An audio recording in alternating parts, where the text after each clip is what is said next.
Hello, everybody. Terrence Lakeview here with another episode of the Intellectual Agrarian Podcast, where we talk philosophy from the farm.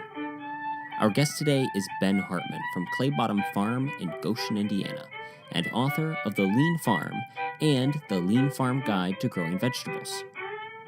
Together, we'll discuss how he started farming, what lean thinking is, and how it became implemented on Claybottom Farm. You won't want to miss this episode with Benjamin Hartman.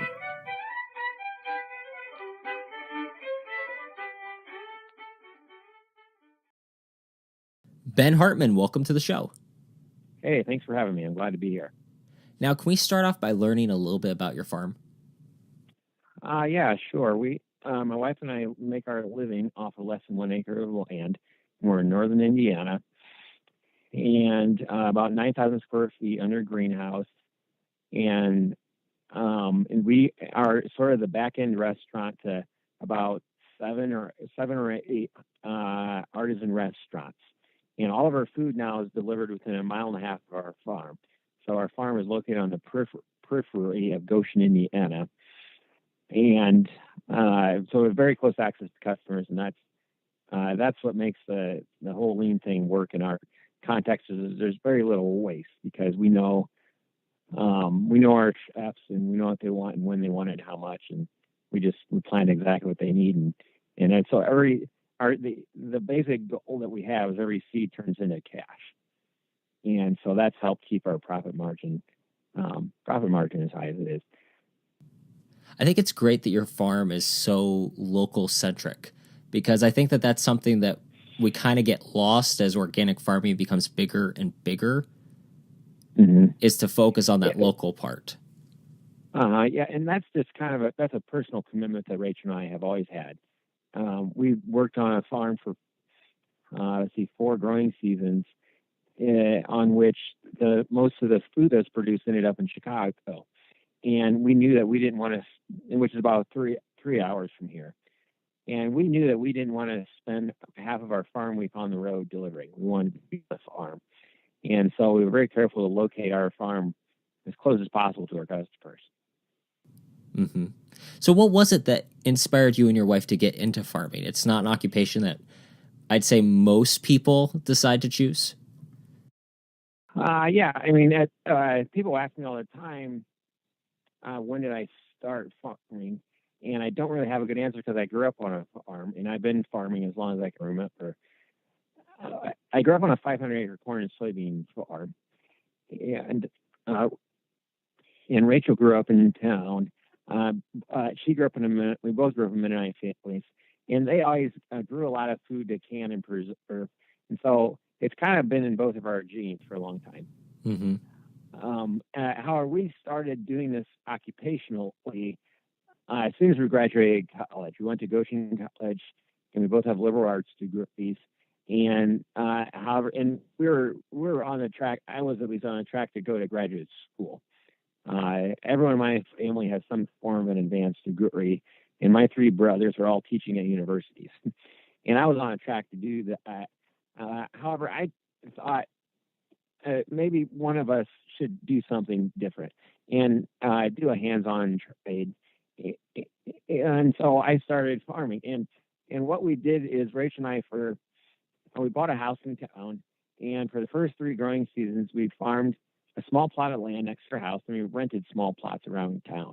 And so we began as an urban micro farm. And that worked okay for a couple of growing seasons, but it soon got old because we got sick of carting everything we needed around in the different plots. And we just wanted our own piece of land. And so we'd saved up enough and bought a small piece of land, and that's how we got started. And I've been doing it full time for a living for 10 years. And we've been farming at least part somehow for about 15. I think it's really interesting that your family tends to be more of that high performance graduate school type, and you've chosen farming because I recently discussed this kind of a similar principle with Melinda Hemmelgarn, the food sleuth, that really agriculture needs people who put thought and effort and creativity into their work. And so it's really great to hear that you chose farming. Well, there's the thing about U.S. agriculture right now is that the size of our farms is doubling every 20 years. So farms have gotten gigantic. Right? A 1,000-acre farm 20 years ago was a 2,000-acre farm. And that trend is going to continue, according to USDA. And so what that means is there are just very few farmers anymore. Fewer than 2% of is engaged in agriculture in some form for a living. And just not too long ago, 150, 200 years ago, it was 98%. Just about everyone was engaged in some form of agriculture. And so every year that we just keep whittling off farmers. And if that trend continues, which everyone says it is, it means that that frighteningly few very wealthy people are going to end up producing all of the food that we eat. And that's sort of the train that we're on right now. And I think this is also a unique time in agriculture because of the trend that millennials are really pushing, which is they're really wanting more local food. And in most of our meals now, we're eating outside of the home, or they're prepared outside of the home. Mm-hmm. And this is so these trends are happening at the same time. But what that means is there are amazing opportunities. There's real money to be made for small scale local agriculture. People who can tap into that new millennial market and service those higher end restaurants or those new artisan restaurants or these places that younger people are going to get their food because they're not cooking it in their home. They're cooking less than half of the meals in their homes. Anyhow, so I think it's a unique time in agriculture because of both of those trends are happening at the same time. And so the fastest growing types of farms are the mega farms, the gigantic farms, and then also the micro farms, the farms like ours that are 5 acres or less. Mm-hmm. I actually have a buddy who took your organic university course on lean farming last year at the Moses conference. And he has a farm that's in that general space. And he's doing very well doing what he does. He's selling to restaurants. He's actually been on the show a couple of times. My audience knows Peter Gruby. Okay. And this is a good time for that kind of farm in agriculture. It's the right climate, if you will. If you have the right approach, a lean approach, and if you can, if you're close to an urban place that you can get your food into the hands of paying customers at a low cost. If you're in a very remote location, and if you don't have a low cost of production, if you don't have the right mindset, then you're not going to make it. It's still slim profit margins. I don't want to make anyone think this is the easiest business sector to get into. However, at this point in time, there is some real money to be made for people who take the right approach. Now, let's talk about that approach. You've written 2 fantastic books on lean thinking on the farm, The Lean Farmer, and followed it up with The Lean Farm Guide to Growing Vegetables. Since we're going to be talking about this, can we kind of define what lean means for the audience? Yeah, sure. And I should say, too, the reason I wrote these books is because one of our customers approached us with the idea of implementing the lean system on our farm, and it worked so beautifully, and it made us much more profitable with less work. Mm-hmm. And I wanted to share those ideas with other farmers because the lean system, they say it originated in manufacturing. Most people credit Toyota as coming up with a lot of the lean production ideas. However, the first workers at Toyota were rice farmers. And in actuality, they brought a lean way of thinking with them to the factory floor. And the 7 types of waste, for instance, that Toyota tried to root out of their production system are types of waste that every farm has. And these rice farmers recognize waste on their farms. And they knew that if they're going to make a living on the farmer, they've got to focus on waste reduction. And so they took that mindset to the factory. And basically what I'm trying to do is take it back to farms, bring that system back to farms. So anyhow, in a nutshell, what lean is it's like a coin with 2 sides.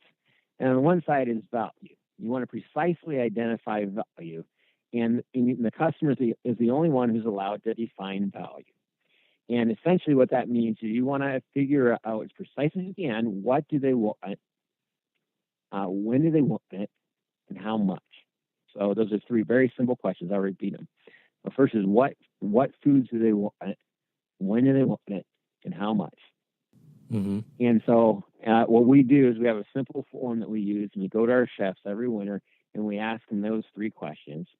And that's the template we use to steer our farming. It's led by the chefs, and it's not led by what we want to produce. We have to kind of table our own interests. Mm-hmm. And so then the second piece would be waste, the second side of the coin.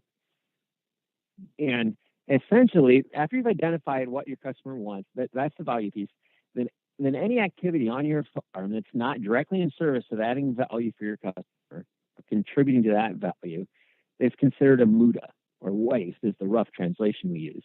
And really, muda is a more complex concept. It means any activity that's not contributing to value.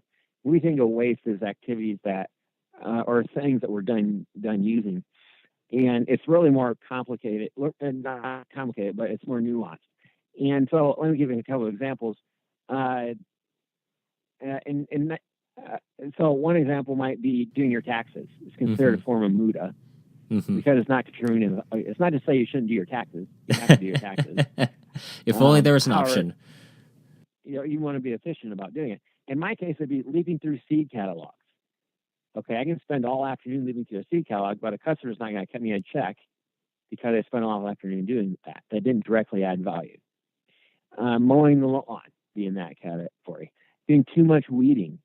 And as opposed to, in my case, activities that are actually adding value for customers are things like putting a seed in the ground. Okay? Everything it took for me to get organized, to get that seed ordered or whatever, is all muda. But when I touch this seed and put it in the ground, I'm adding value to it. And then Mother Nature does a lot of value adding. So I want to set this stage so that Mother Nature can perform the work that Mother Nature has to do. And then when it comes time to harvest, let's say it's a carrot, we'll probably double or triple the value of a carrot if we harvest the carrot. I can't seem to convince my customers to come out and pick their own vegetables.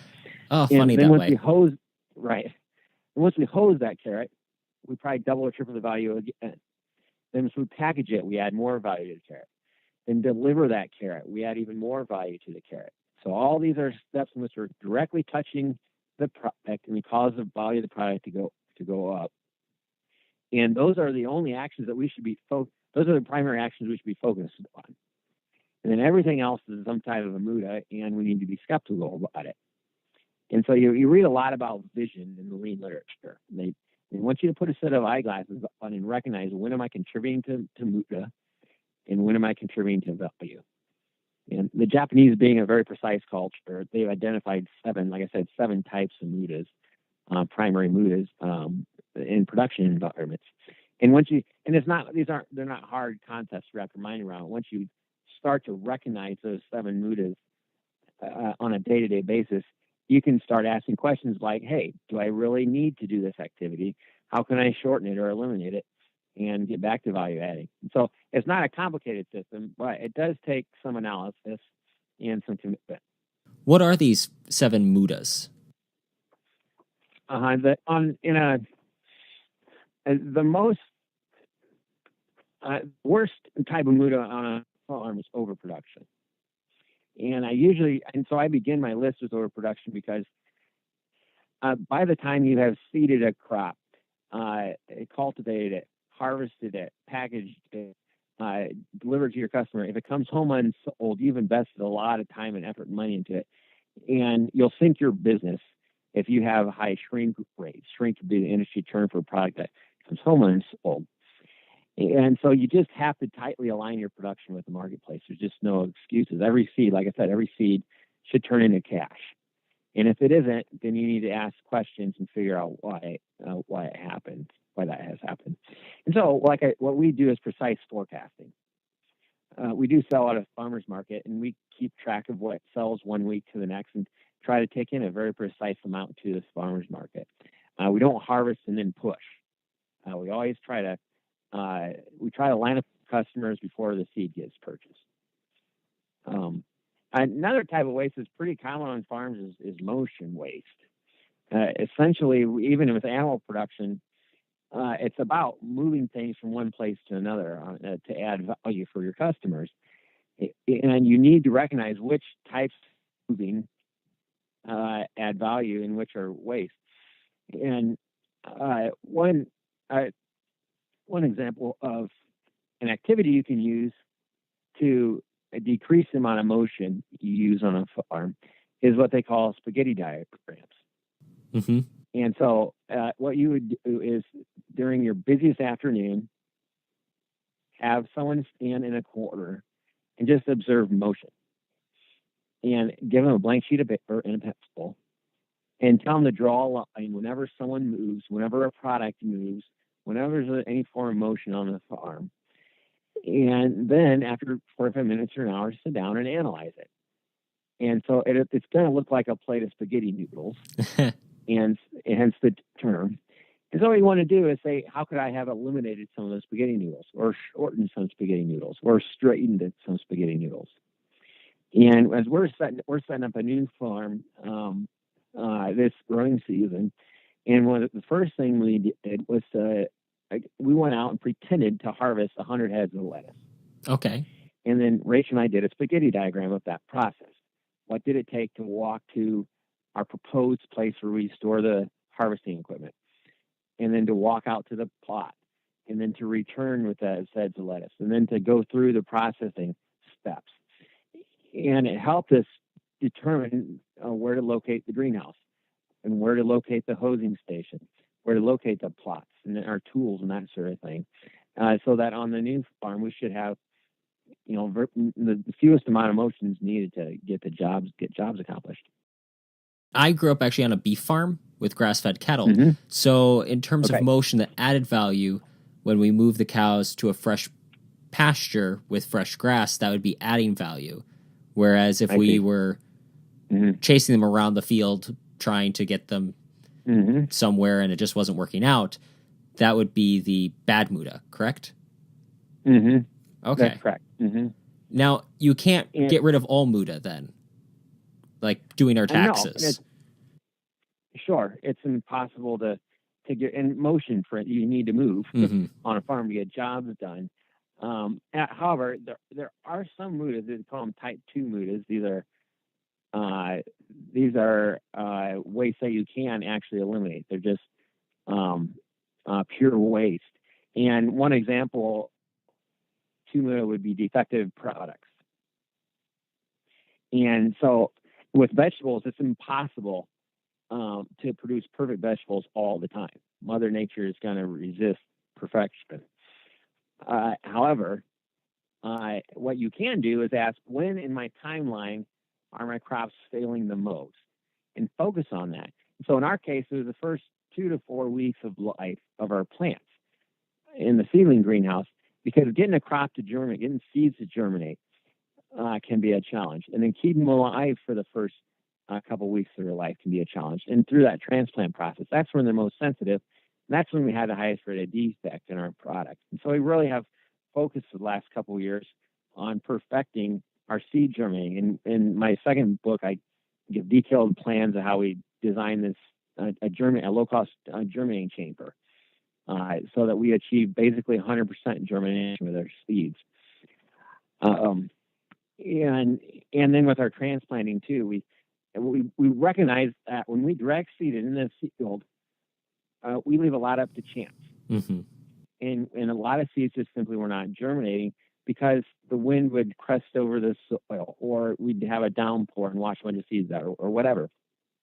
And so we began transplanting virtually all of our crops, even green beans and crops that aren't typically transplanted. And the reason is that we get every seed to germinate with our good process in the propagation house, and then we get every seed transplanted. And as such, we eliminate that defect.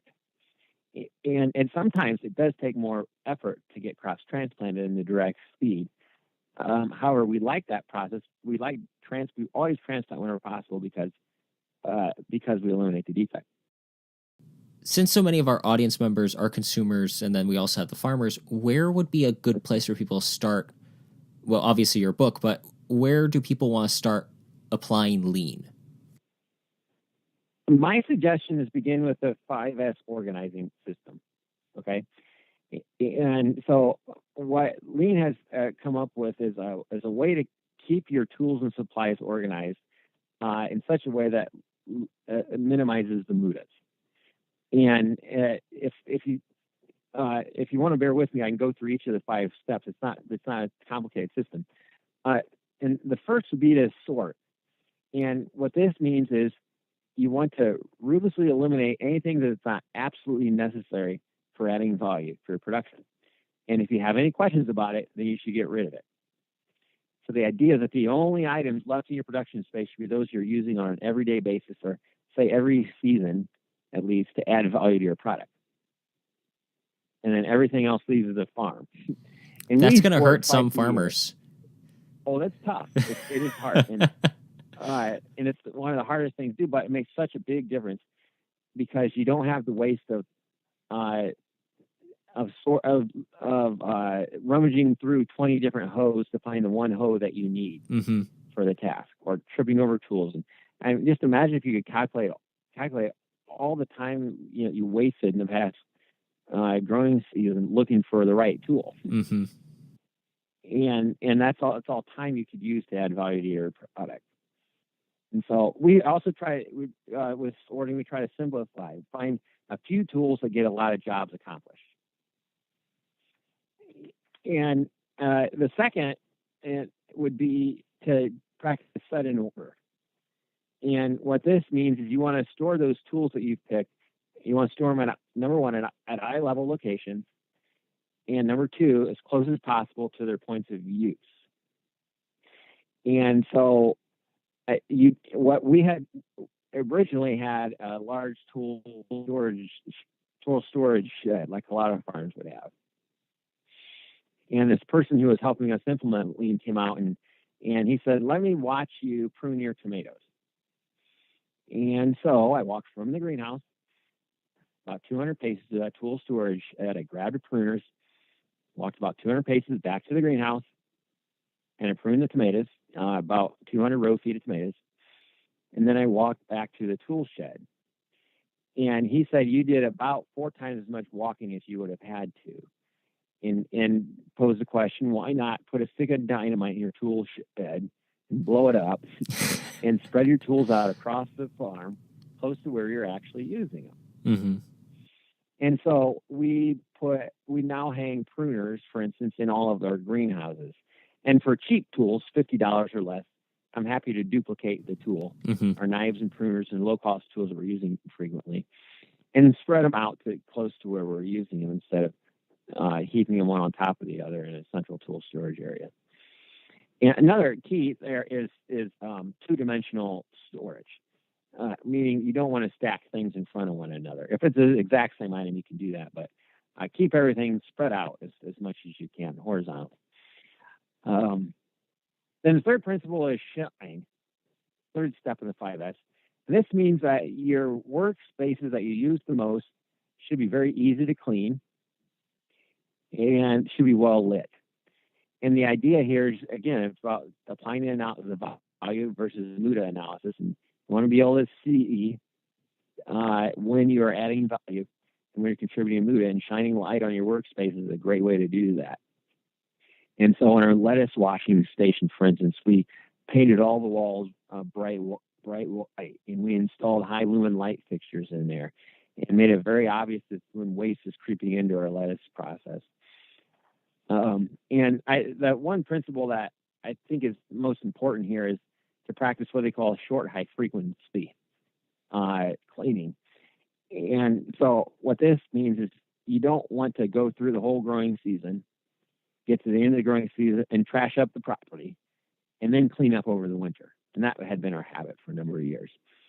And because the reality is we didn't anyhow have the energy to get her done in the winter to clean up the way we should have. And so what leads to that is that when you're done performing a task, say hosing 100 bunches of carrots, that's the point at which you restore that hosing station to 0. And what 0 means is a perfectly clean condition. And so you have always in your mind, how close am I to 0? and get your job done and return your workspace to 0. So then the fourth step would be standardized, which means that you want to perform the tasks the same way every time you do them. And this would be not just with your cleaning tasks, but other tasks. And then the last step would be sustaining, which means that you ingrain these habits and make sure that this 5S system gets applied regularly. And I guess my best tip on the sustain piece is to use pictures. Lean is all about visual management. And a picture actually does communicate about 1,000 words. And so, for example, in our hosing station and in our processing room, we hang pictures hang pictures at eye level locations. These are big pictures, color photos, and of those workspaces when they're at 0. And then we simply tell our workers when they're done working in there, just make it look like what the picture is. And then we don't have to go around giving dozens of minute instructions about how to restore workspaces. And that in and of itself is lean because it takes out so much of the having to repeat yourself over and over again. Just look at the image. This is what you want it to be. There you have it. And we, for instance, with our vegetables, we take pictures of them when they're in their packaged condition and ready to go to customers. And then when our workers are washing and packaging a product and they don't quite remember what our standard is, then they don't have to come and look us up. They can just look at the picture and say, okay, I'm going to make this bunch of kale look like what the picture is here. And it's so appropriate that in sustainable agriculture, applying the 5S, the last one is sustain, because it needs to, if it's going to be useful, it has to continue. Absolutely. The thing that Toyota used to do is they would send an engineer or they send a manager who would walk around the factory, and they give each workstation a numerical rating from 1 to 8 based on how closely they're using the 5S system. So they really incentivize, and then you might get a bonus or something if you consistently score high numbers. So they really incentivize this workplace culture of cleanliness and orderliness. Now, this last question I have for you is kind of a curiosity question. But did you apply any of the lean principles to writing your books?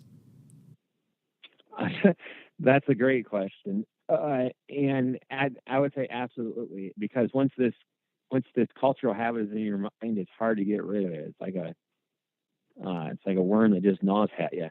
And so, for instance, the second book that came out, Lean Farm Guide to Growing Vegetables, it was really a book I wrote for the benefit of the small scale vegetable growing community, market gardening community.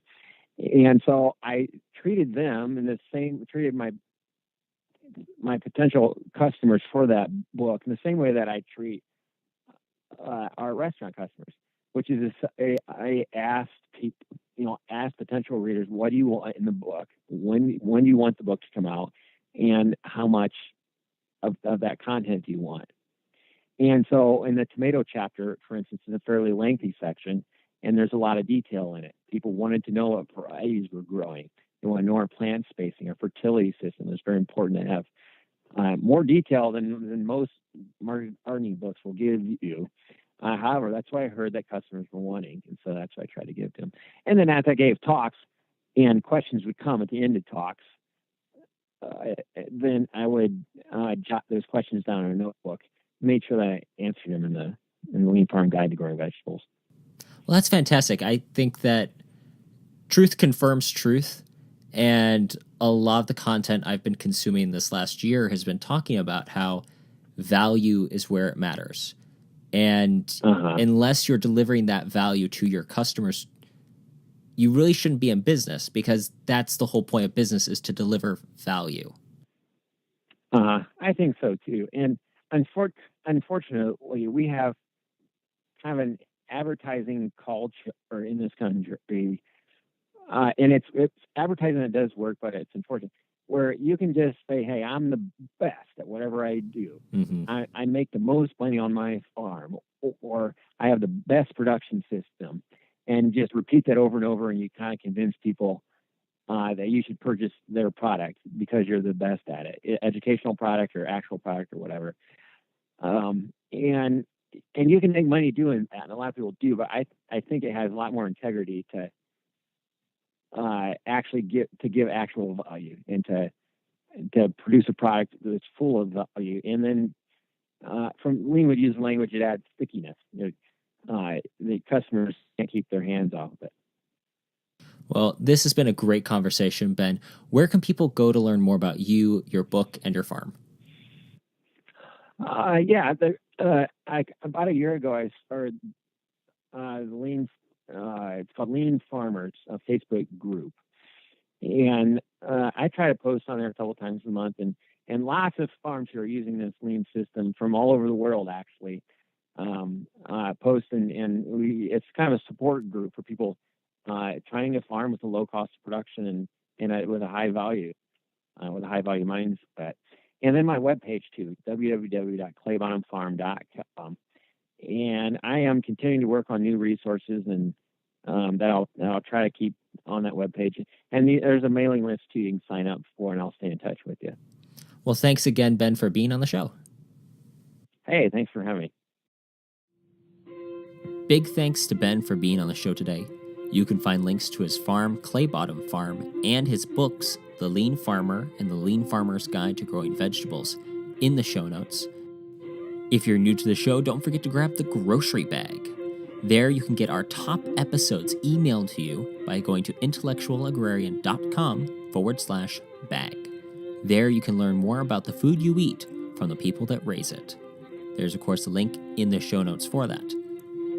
Please subscribe in whatever listening medium you use. You can find us wherever podcasts are listened to. And while you're there, leave us a review, letting others know how awesome the show is.